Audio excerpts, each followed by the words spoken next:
बिस्मिल्लाहिर्रहमानिर्रहीम अस्सलाम वालेकुम। Welcome to online classes class 10 subject mathematics unit 5 sets and function exercise 5.3 lecture number 53। Exercise 5.3 में question number 3 है आपके पास। If u equal to 1 2 3 4 5 6 7 mean के यूनिवर्सल सेट जो आपको दिया गया है वो 1 से लेकर 7 तक उसके अंदर एलिमेंट है। फिर सेट ए आपको गिवन है 1 से लेकर 4 तक। फिर सेट बी आपको गिवन है 3 से लेकर 5 तक। फिर draw Venn diagram for A complement B complement A complement union B complement A complement intersection B complement and also verified it. क्या क्या फाइंड आउट करना है? देखिए, यूनिवर्सल सेट आपको दिया गया है, सेट ए आपको दिया गया है, सेट बी आपको दिया गया है। ये यूनिवर्सल सेट और सेट ए और सेट बी। इसके बाद वो आपको क्या कह रही है कि आप डायग्राम भी क्या करें, वेन डायग्राम भी बनाएं ए कम्प्लीमेंट के लिए, बी कम्प्लीमेंट के लिए, A complement union B complement के लिए, A complement intersection B complement के लिए, और फिर उसको वेरीफाई करें। सही है ना? तो हम सबसे पहले हमारे पास देखिए यहाँ पे क्या है, ए यूनियन बी के होल कम्प्लीमेंट हमारे पास इक्वल होता है A complement intersection B complement. सही है ना? ये हमें दिया गया है, ठीक है। ये क्वेश्चन में हमें गिवन है और इसके वन पार्ट में ये पार्ट हमें दिया गया है। तो यूनिवर्सल सेट हमें गिवन है, सेट ए हमें गिवन है, सेट बी हमें गिवन है। इसमें ए कम्प्लीमेंट देखिए फाइंड आउट करना है, बी कम्प्लीमेंट फाइंड आउट करना है, A complement union B complement find out करना है, A complement intersection B complement find out करना है। सही है। We are to prove that, और प्रूफ क्या करना है कि ए यूनियन बी के whole complement equal to A complement intersection B complement. सही। और second part A intersection B के whole complement equal to A complement union B complement, यानी डी मॉर्गन्स लॉ हमें दिया गया है। दो पार्ट्स हमें दिए गए हैं और बाकी हमारे पास A complement B complement, A complement union B complement और A complement intersection B complement find out करना है। सही है ना? Now first we find A complement. हमें कहा है ना कि आप ए कम्प्लीमेंट फाइंड आउट करें, तो हम सबसे पहले ए कम्प्लीमेंट फाइंड आउट करते हैं। ए कम्प्लीमेंट फाइंड आउट करने का क्या मतलब होता है कि ए से आप क्या करें, यू से यूनिवर्सल सेट जो हमें दिया गया है उससे ए को निकालें। ए कम्प्लीमेंट का क्या मतलब होता है, यूनिवर्सल सेट से ए को निकालें। तो देखिए, यूनिवर्सल सेट 1 से लेकर 7 तक हमें गिवन था, माइनस करें ए को। सेट ए हमारे पास 1 से लेकर 4 एलिमेंट है। माइनस करना आता है, माइनस कैसे करते हैं? 1 यहाँ पे भी मौजूद है, यहाँ पे मौजूद है, माइनस करेंगे ख़त्म हो जाएगा। 2 यहाँ पे भी मौजूद है, यहाँ पे भी मौजूद है, माइनस करेंगे ख़त्म हो जाएगा। 3 यहाँ पे भी है और यहाँ पे भी है, माइनस करें ख़त्म हो जाएगा। 4 यूनिवर्सल में भी है, सेट में भी है, माइनस करें ख़त्म हो जाएगा। तो यूनिवर्सल में कितने एलिमेंट बच जाते हैं? देखिए 5 6 और 7। तो एक कम्प्लीमेंट में कितने एलिमेंट आ जाएंगे? 5 6 और 7। फिर हम क्या फाइंड आउट करेंगे? B complement. ये क्वेश्चन में डिमांड की गई है कि ए कम्प्लीमेंट और बी कम्प्लीमेंट फाइंड आउट करें। आप यहाँ पे ए कम्प्लीमेंट फाइंड आउट करने के बाद उसके वेन डायग्राम अलग से बनाएं, या बी कम्प्लीमेंट फाइंड आउट करने के बाद इसके डायग्राम अलग से बनाएं। मैंने यहाँ पे ए और बी एक साथ में बना दिए, एक साथ में भी हम बना सकते हैं। अब यहाँ पे देखिए, ए कम्प्लीमेंट आने के बाद आप इसके बीच में भी ये डायग्राम बना सकते हैं। मैंने दोनों को एक साथ बनाया है, ठीक है। अब बी कम्प्लीमेंट फाइंड आउट करने का मतलब होता है यूनिवर्सल सेट से बी को निकाले। देखिए मैंने यूनिवर्सल सेट लिख दिया, बी सेट हमारे पास क्या है? 3 4 और 5 है। अब देखिए 1 यहाँ पे मौजूद है यूनिवर्सल सेट में, लेकिन सेट बी में मौजूद नहीं है, तो इसका मतलब है 1 तो इसके पास रहेगा, माइनस नहीं हुआ।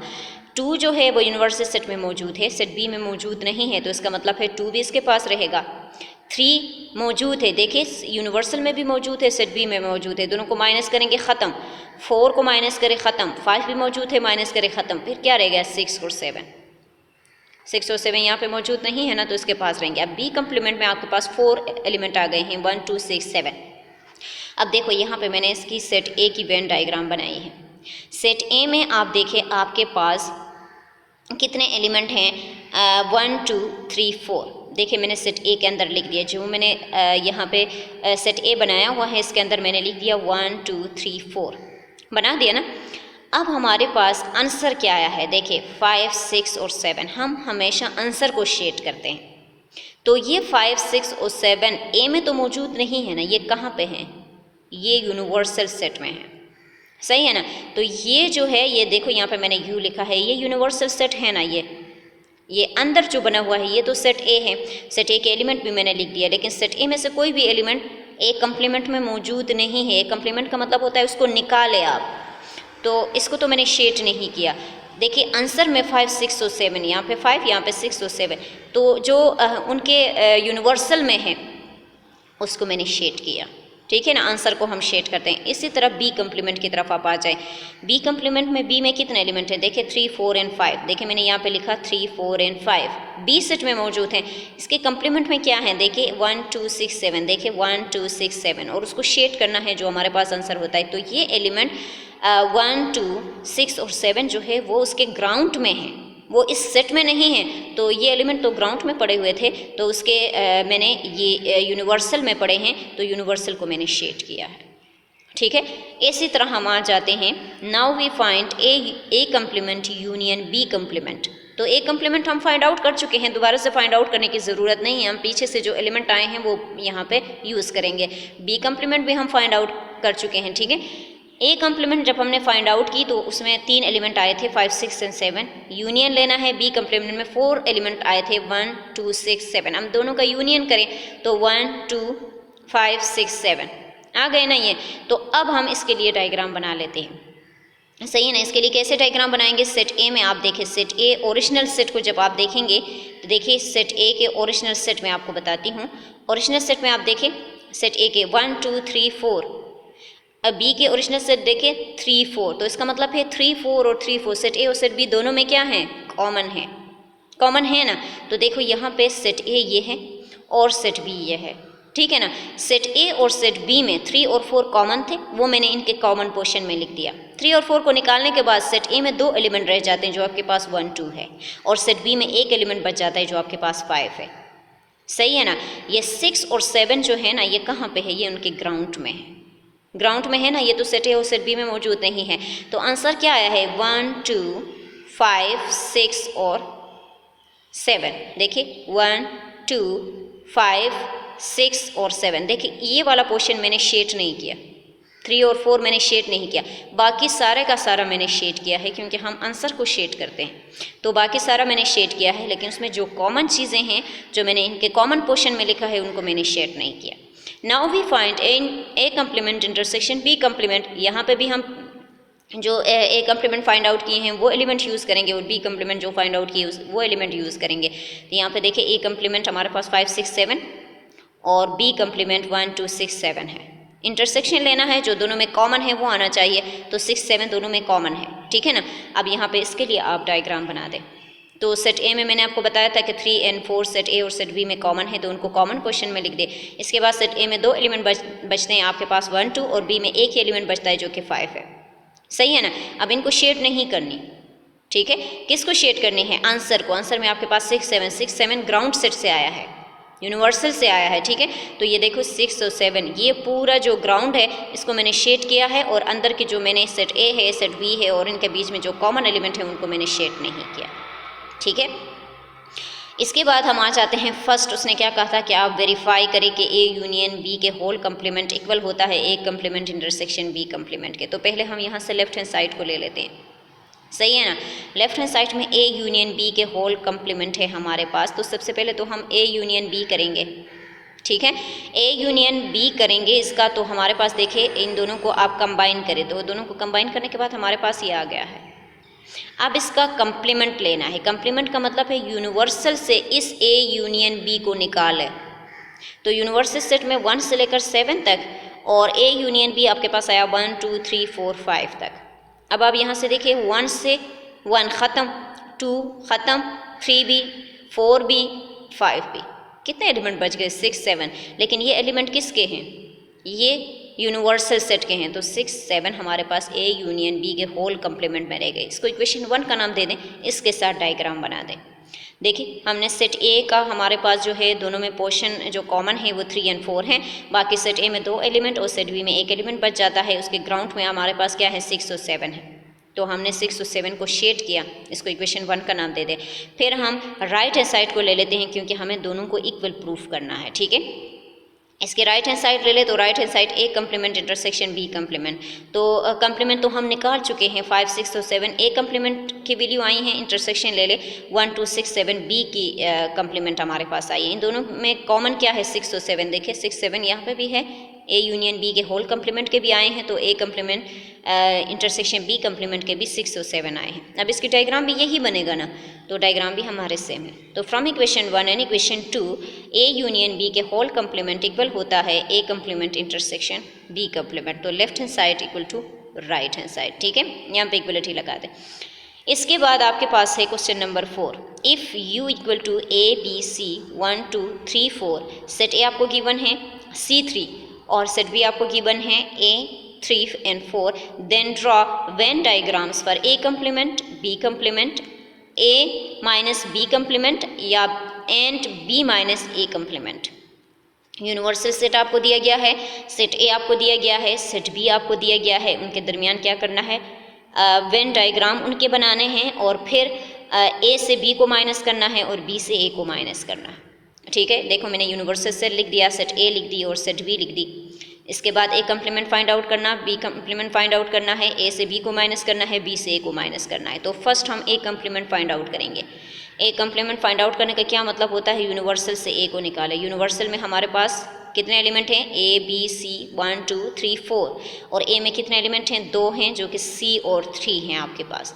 अब यहाँ पे देखिए ए यूनिवर्सल में मौजूद है लेकिन सेट ए में नहीं है, तो ये तो इसके पास रहेगा।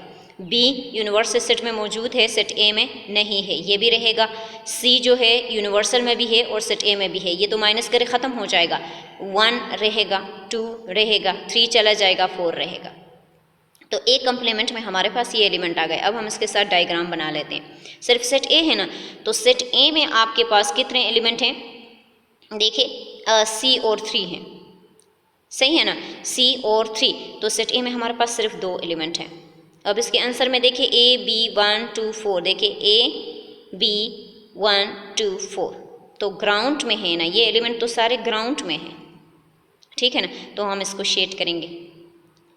फिर क्या फाइंड करेंगे, बी कम्प्लीमेंट। बी कम्प्लीमेंट का मतलब भी वही है कि यूनिवर्सल से बी को निकाले, तो हम यहाँ से बी यूनिवर्सल से बी को निकाल रहे हैं। ए चला जाएगा, बी रहेगा, सी रहेगा, 1 रहेगा, 2 रहेगा, 3 चला जाएगा, 4 चला जाएगा, ठीक है। तो ये बी कम्प्लीमेंट। अब हम इसके साथ डायग्राम बना लेते हैं। बी में आपके पास कितने एलिमेंट हैं, 3 एलिमेंट हैं, ए है, 3 है एंड 4 है। ग्राउंड में कितने एलिमेंट हैं, 1 2 बी एंड सी, देखिए ए बी सी 1 2, सही है ना, ये मैंने लिख दिया, इसको शेड करना है। फिर ए से बी को माइनस करना है, सही है। सेट ए लिखे, सेट ए आपके पास क्या है, सी एंड 3, माइनस करें किससे, बी से, तो बी में आपके पास 3 एलिमेंट हैं, ए 3 एंड 4। अब देखिए यहाँ पे आपके पास सी जो है इसके पास मौजूद नहीं है, तो सी तो रहेगा, 3 तो चला जाएगा, तो सिर्फ एक एलिमेंट है जो आपके पास सी है, वो यहाँ पे रहेगा। तो ए माइनस भी आपके पास आ गया, ओनली 1 एलिमेंट, और वो आपके पास सी है। अब यहाँ पे 2 सेट हैं, सेट ए और सेट बी। सेट ए और सेट बी, ओरिजिनल सेट में आप देखें तो आपके पास इन दोनों में जो कॉमन है वो आपके पास 3 है, तो उनके कॉमन पोर्शन में तो मैंने 3 को लिख दिया। इस 3 को निकालने के बाद सेट ए में सिर्फ एक एलिमेंट बच जाता है जो कि सी है, सेट बी में 2 एलिमेंट बच जाते हैं, ए एंड 4, सही है ना। अब देखो यहाँ पे ग्राउंड सेट में क्या क्या बच जाता है, ग्राउंड सेट में आपके पास 1 2 एंड बी रह जाता है, सही। हमें सिर्फ आंसर को शेड करना है, तो देखो मैंने यहाँ पे सिर्फ सी वाले जो पोर्शन है उसको मैंने शेड किया है और बाकी मैंने किसी एलिमेंट को भी शेड नहीं किया। फिर हम बी से ए को माइनस करेंगे, बी के एलिमेंट पहले, फिर ए के एलिमेंट। यहाँ से ए तो रहेगा, यहाँ से ए रहेगा, यहाँ पे 3 चला जाएगा, 4 रहेगा। तो बी से जब हमने ए को माइनस किया तो आपके पास 2 एलिमेंट रह गए, ए एंड 4। अब देखो मैंने सिर्फ वो वाला पोर्शन शेड किया है जो हमारे पास आंसर में आया है। ये 3 जो है वो ए और बी के ओरिजिनल जो सेट हैं उन दोनों में कॉमन है, बाकी ग्राउंड में जो एलिमेंट रह जाते हैं वो मैंने यहाँ पे लिख दिया, सही। इसके बाद क्वेश्चन नंबर 5 है, if universal set A B C D E F G, set A B C and B set C D E, then verify De Morgan's law with the help of Venn diagram. De Morgan's law के through क्या करना है, universal set आपको दिया गया है, set A आपको दिया गया है, सेट बी आपको दिया गया है। डी मॉर्गन्स लॉ के थ्रू क्या करना है, इसकी वेन डायग्राम बनानी है और वेरीफाई करना है, मीन के लेफ्ट हैंड साइड को राइट हैंड साइड के इक्वल शो करना है। तो यूनिवर्सल सेट में हमारे पास जितने एलिमेंट है वो मैंने लिख दिया, सेट ए में जितने एलिमेंट हैं वो, सेट बी में जितने एलिमेंट हैं वो। We have to prove it, हम क्या प्रूव करेंगे, क्योंकि डी मॉर्गन्स लॉ हमें याद है कि ए यूनियन बी के whole complement equal to A complement intersection B complement. Second, A intersection B के whole complement equal to A complement union B complement. पहले हम फर्स्ट वाला पोर्शन जो है इसको ले लेते हैं और उसमें से भी हम लेफ्ट हैंड साइड को ले लेते हैं, सही है ना। लेफ्ट हैंड साइड में ए यूनियन बी के होल कम्प्लीमेंट है, पहले हम A union B find out करेंगे। तो A union B find out करने के लिए पहले ए के एलिमेंट लिखे फिर बी के एलिमेंट लिखे, दोनों को कंबाइन करें। यूनियन लेने का क्या मतलब होता है, कंबाइन करें दोनों को, तो ए बी सी डी और ई। फिर ए यूनियन बी का आप कंप्लीमेंट ले लें, ए यूनियन बी का कंप्लीमेंट यानी यूनिवर्सल सेट से इसको निकालें। तो यूनिवर्सल सेट में हमारे पास ये सारे एलिमेंट हैं और ए यूनियन बी तो हमारे पास ये सेट है। अब इसमें से ए चला जाएगा, बी सी डी और ई, कितने एलिमेंट बच जाते हैं ग्राउंड में, एफ और जी। तो देखिए ए यूनियन बी के होल कंप्लीमेंट में सिर्फ 2 एलिमेंट बच जाते हैं जो आपके पास है, एफ एंड जी। इसको इक्वेशन 1 का नाम दे दें। अब सेट ए में देखें, सेट ए और सेट बी में आपके पास जो एलिमेंट कॉमन है वो आपके पास है सी। इसको मैंने दोनों के जो कॉमन पोर्शन है उसमें लिख दिया। सी को निकालने के बाद सेट ए में 2 एलिमेंट बच जाते हैं, ए और बी। सेट बी में भी 2 एलिमेंट बच जाते हैं, डी और ई। अब हमारे पास आंसर जो है वो तो ग्राउंड सेट से आया है, एफ और जी। एफ और जी तो सेट ए और सेट बी में मौजूद नहीं है, तो हम इसको शेड करेंगे। देखो मैंने ग्राउंड में उसका लिख दिया और फिर इसको शेड कर दिया, इसको इक्वेशन 1 का नाम दिया। अब हम इसकी राइट हैंड साइड को ले लेते हैं, ठीक है। राइट हैंड साइड पे आप क्या करेंगे, पहले A complement intersection B complement है, तो पहले ए और बी कम्प्लीमेंट फाइंड आउट करेंगे। ए कम्प्लीमेंट का मतलब यूनिवर्सल से ए को निकाले, यूनिवर्सल के सारे एलिमेंट लिख दिए, उसमें से ए को निकालना, ए बी और सी चला जाएगा, डी ई एफ जी रह गया ए कम्प्लीमेंट। फिर बी कम्प्लीमेंट फाइंड आउट करें, यूनिवर्सल से बी को निकाले तो आपके पास ए बी सी डी ई चला जाएगा, एफ और जी रह गए। अब इन दोनों का इंटरसेक्शन ले लें, सही है ना। ए कम्प्लीमेंट में जितने एलिमेंट बच गए थे, इंटरसेक्शन बी में जितने एलिमेंट बच गए थे। अब इन दोनों में भी देखें एफ और जी कॉमन है। सेट ए को याद करें, आपके पास इक्वेशन ए में भी 2 एलिमेंट थे जो कि एफ और जी हैं। अब इक्वेशन 2 में भी 2 एलिमेंट हैं जो कि एफ जी हैं। तो सेम वही डायग्राम है हमारे पास, सी सेट ए और सेट बी में दोनों में कॉमन है, वो मैंने कॉमन इनके जो कॉमन पोर्शन है उसमें लिख दिया। बाकी यहाँ पे एफ जी आंसर है, तो मैंने ग्राउंड सेट को क्या कर दिया, शेड कर दिया, सही है। From equation 1 and equation 2 A union B के whole complement equal to intersection A complement intersection B complement left hand side equal to right hand side. आपके होमवर्क में मैंने क्वेश्चन नंबर 3 के सेकंड पार्ट दिया है, फर्स्ट पार्ट तो मैंने करवा दिया, सेकंड पार्ट आप फर्स्ट पार्ट को देख के ही करें, ठीक है। फिर क्वेश्चन नंबर 5 का सेकंड पार्ट, यानी देखिए ए यूनियन बी के होल कम्प्लीमेंट को इक्वल किया A complement intersection B complement के, तो आप यहाँ पे ए यूनियन बी के whole complement equal to A complement intersection B complement, ये मैंने करवाया है। सेकंड पार्ट इसका क्या हो जाएगा, यहाँ पे देखिए ये मुझसे मिस्टेक हुई है, ए इंटरसेक्शन बी का whole complement equal to A complement union B complement हो जाएगा। ये इसका अपोजिट आप फाइंड आउट करेंगे, ये स्टेटमेंट मैंने यहाँ पे गलत लिखा है, ठीक है। इसको आप क्या करेंगे, यहाँ पे ए इंटरसेक्शन बी का whole complement equal to A complement union B complement आप फाइंड आउट करेंगे, क्योंकि वो उसका सेकेंड पार्ट है, ये पार्ट तो मैं करवा चुकी हूँ, सही है। ये 2 पार्ट आप क्या करेंगे, एज ए होमवर्क कर लेंगे, सही है।